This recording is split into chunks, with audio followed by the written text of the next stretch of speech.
વરસાદની શરૂઆતના 1 કલાકની અંદર જ અમદાવાદમાં જળભરાવ શરૂ થઈ ચૂક્યો છે।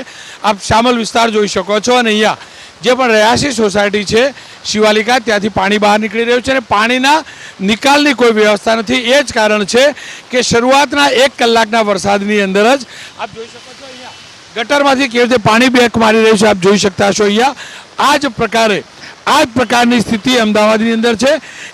ગટરમાં પાણી નિકાલ થવો જોઈએ ડ્રેનેજ પાઇપ મારફતે, એની જગ્યાએ ત્યાંથી પાણી બેક મારી રહ્યું છે।